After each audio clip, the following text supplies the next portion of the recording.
Picture this. A slick machine driving on and off paddock.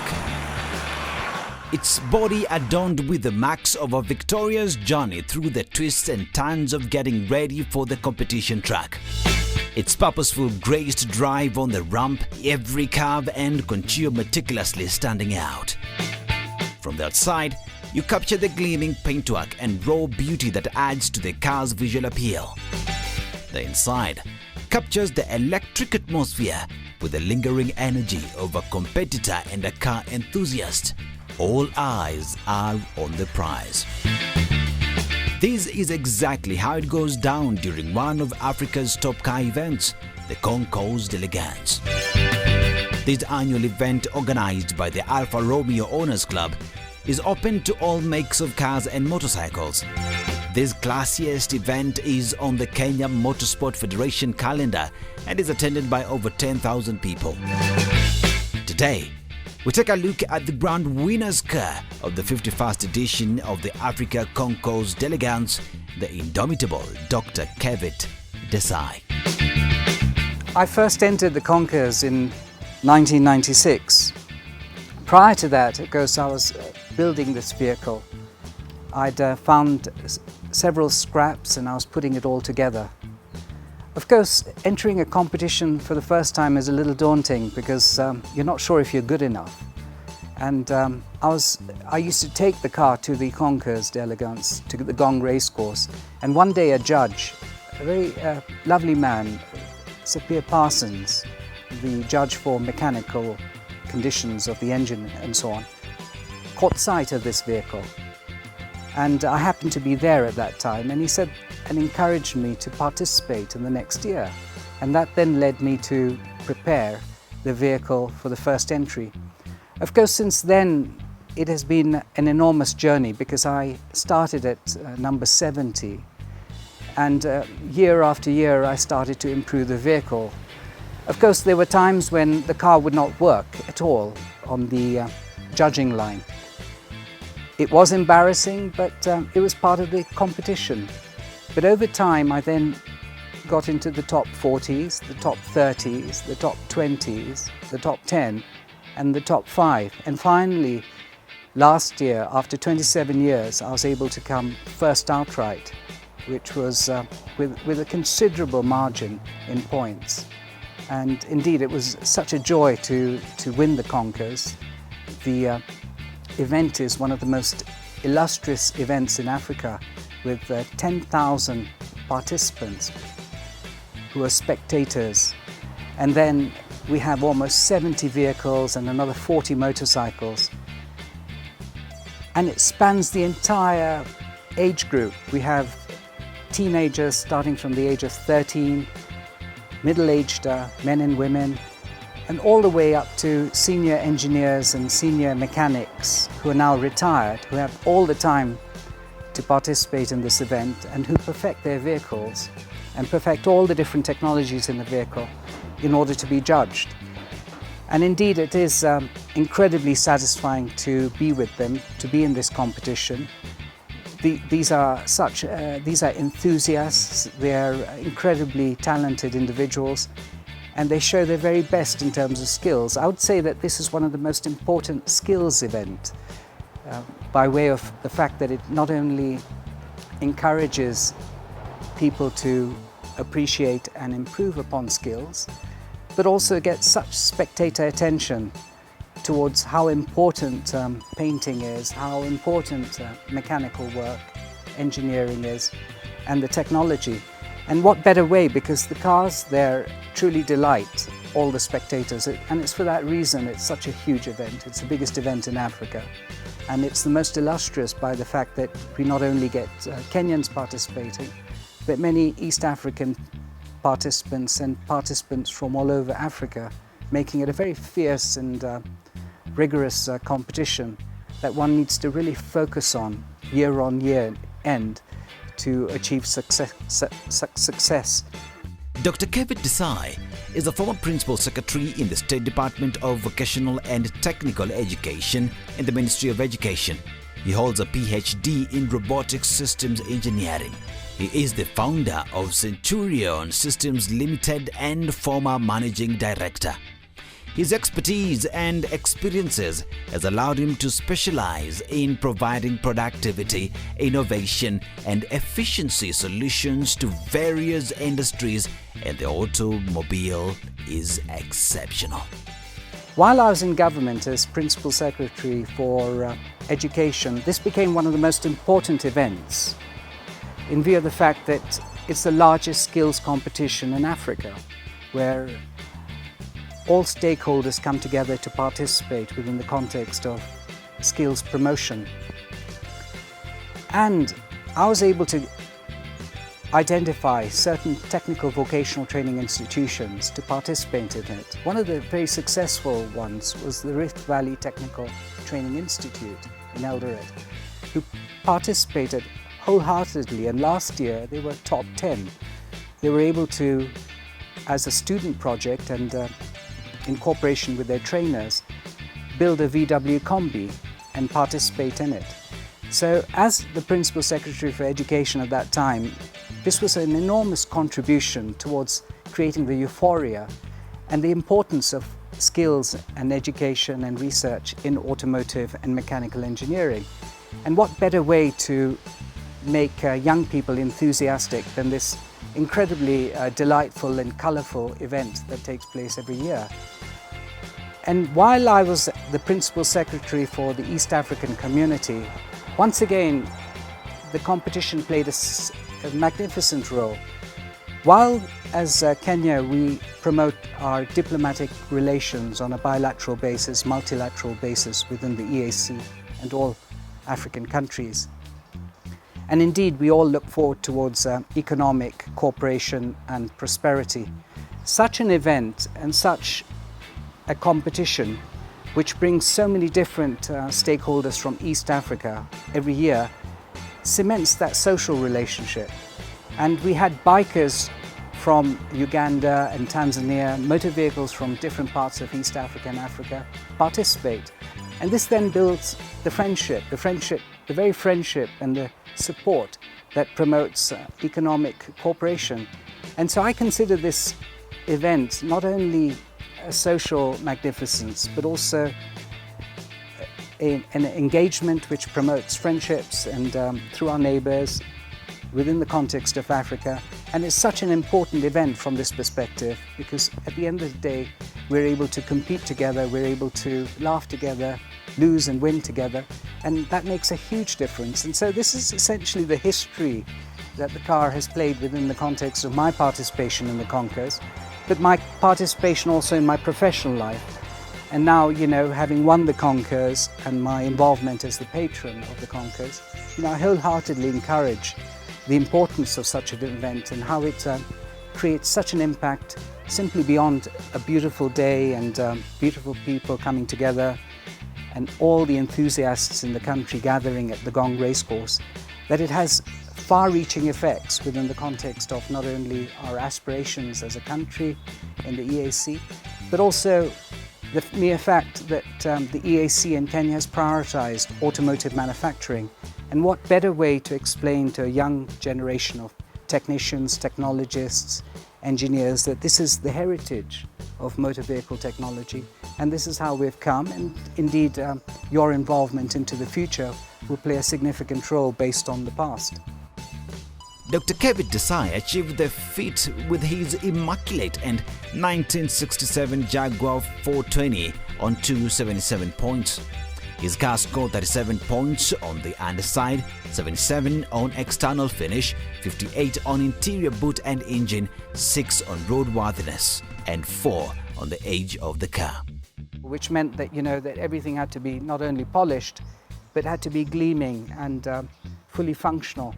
All of that required me to know more about the braking systems in the 60s, the engines in the 60s, the transmission systems in the 60s, the upholstery in the 60s. And all that knowledge then enabled me to perfect it over time. Of course, along the way, I got a lot of help from different technical people, individuals who supported me by pointing out where I could get spares or how to solve problems within the car. And all of that came together, as we see it today within the context of a complete car. And so throughout that time, indeed, the efforts that were put in were to ensure that it would one day participate in the Concours, and then eventually the ambition and the aspiration grew to actually winning the Concours, and that I achieved last year. His luxurious, well-crafted and stylish vehicle embodies the elegance and performance to deserve the win, Kevit adds. Jaguar 420, built in the 1967. It was a short gap measure, which meant that they only produced a few of these vehicles. It's famous for many illustrative details. Sir William Lyons, the founder of Jaguar, was incredibly successful in the 40s and 50s by producing these vehicles. This was at that time known as a pocket rocket, for the simple reason that the car was incredibly powerful at 265 horsepower. It was able to achieve the overall speed of approximately around 130 miles per hour, well in excess of around 220, 230 kilometers an hour. And rightly so, it was known as the pocket rocket because those that had the means, whether you were a professional or an individual who had the means, could acquire such a vehicle and I presume get to one meeting to another meeting in the shortest possible time. It was known as the pocket rocket. But it also made you feel very much what it was like to be a race driver, because it had a race engine inside. And so it's ferocious in terms of speed. It's a very rare vehicle. We take a short commercial break. We come back with more insights from Dr. Kevit, the winner of Africa Concours d'Elegance in the year 2023.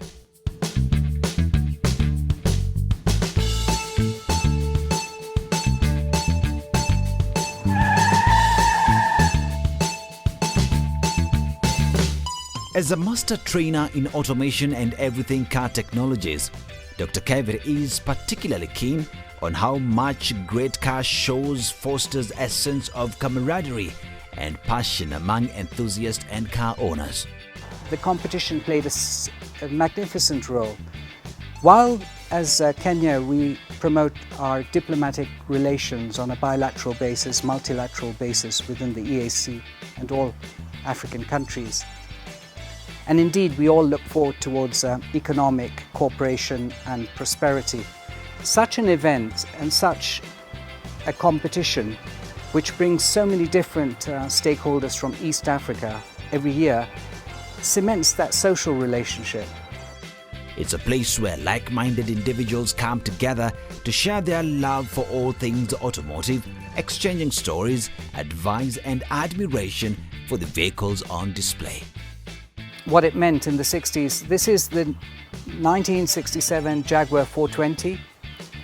Only 1,500 right-hand drives were built at that time. It was a stopgap measure. It was a model that then promoted the highest level of success as far as Jaguar is concerned. What was incredibly significant and what was truly one of the most fascinating features of this vehicle was that what drove it was and what powered it was one of the most famous and illustrious engines in the history of technology and motor vehicle technology. And this was known as the XK 4.2 litre racing engine, which produced something like 245 to 250 brake horsepower and was, as far as its orientation was concerned, a twin overhead camshaft. Technically, it has two advanced SU carburetors which meter the fuel very accurately into the combustion chambers. It's a 6-in-line cylinder head with spark plugs on each cylinder and a twin overhead camshaft being separated by the valve covers. And so on the left-hand side is the inlet manifold, and on the right-hand side is the exhaust manifold. So this was typically the Jaguar mascot, representing the vehicle, the radiator grills, which were part and parcel of what Sir William Lyons insisted on. In those days, of course, the four lights were important for greater levels of lighting. Indicators were standard. Wire wheels were an optional, but were very much part of racing history for Jaguar. All its race cars had wire wheels.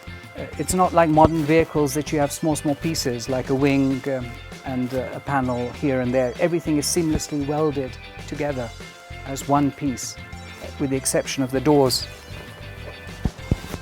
This kind of paint finish is one of the first that Jaguar introduced as far as a metallic finish, and it's a 2 or 3 layer coat which brings out this sort of luster and shine. Jaguar insisted that cars were incredibly elegant internally, and so they created enormous effort as far as how they designed vehicles and how they ensured that all the details existed. You know, leather seats, lots of chrome, woolen carpets, a lot of wood, walnut wood, which came from England and was then machined and finished to this sort of level and finish. Its style in the 60s was more like an aeroplane with many different functions of meters and switches and so on. A stereo system, as well as a 4-speed manual gearbox with a 5th, which included a switch which would turn the car into a 5-speed vehicle. At the rear, passengers were accustomed to a lot of detail and finish, woolen carpets, leather that surrounded them, and indeed all the details which enable them to open side windows for more air, open the main window for external viewing as well as fresh air, and all the handles and so on which were mechanical in that time, which enabled them to really feel comfortable within the context of enjoying this vehicle. The rear of the vehicle was designed to accommodate one of the most advanced rear transmission. It was called the independent rear suspension. It consisted of 4 shock absorbers which held a frame that then consisted the drive shafts to the hub. First, going to the interior, of course, the car had speakers at the rear and this curved glass, clear glass, and then all the details which included the indicator lights, 2 tanks, one on the left-hand side, one on the right-hand side, and lots of chrome and a dual silencer which emanated from the engine itself. So very well designed, very well established in terms of its perfection as far as mechanical engineering at that time. The boot was spacious and once again leathered from all sides. It consisted of a toolkit should the car fail, with all the details and spanners that enabled a participant to repair the vehicle on the side of the road. As you witnessed, a lot of detail was put into these vehicles, lots of chrome pieces, screws and so on, in order to delight the user of the vehicle, to ensure that they felt that they were riding in something that meant quite a lot. The driver's side of the vehicle was with a lot of detail in terms of control. It had all the switches in terms of controlling the left and right tanks.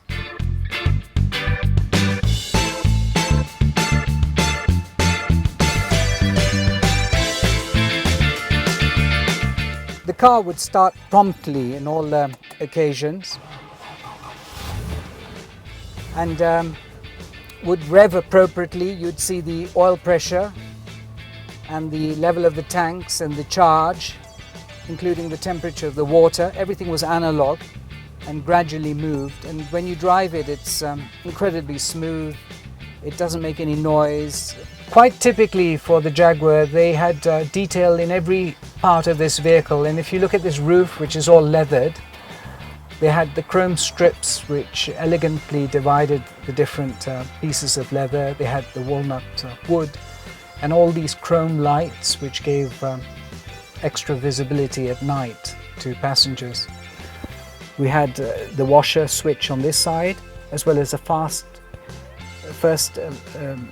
and a slow speed wiper system, a control system that enabled you to choose whether you wanted the left tank or the right tank, and a starter switch. In those days the car was started by turning on the ignition and then pressing the starter button to start the vehicle. There was a standard cigar lighter and an internal fast and slow fan, as well as a switch to control the dimness and the brightness of lights internally, as well as an interior map which enabled you to turn on the side lights if you were reading a map to find directions of where you were going. At the bottom was a control for hot and cold, as well as a radio. Long after the thrill of this episode is over, its impact will still linger, inspiring future generation of car enthusiasts and shaping the direction of automotive culture. This has been an inspiration for young people. What is absolutely critical is that young people who can be in possession of a classic car participate. In fact, this is the best way to build skills and competencies, because it helps you not only perfect something that needs to be restored, but for you to truly get the understanding, for example, of how to paint perfectly, how to put upholstery together, stitch, how to be multidisciplinary, because after all, you're creating an entire emotion out of a vehicle consisting of mechanics, leather, wood, chrome, etc. Today, the wheels of the winning car, that is the iconic 1967 Jaguar 420, on the story of the winner, Dr. Kevit Desai. There is an indelible mark on the collective imagination, reminding us of the timeless allure and endless possibilities of what cars and its celebration can bring.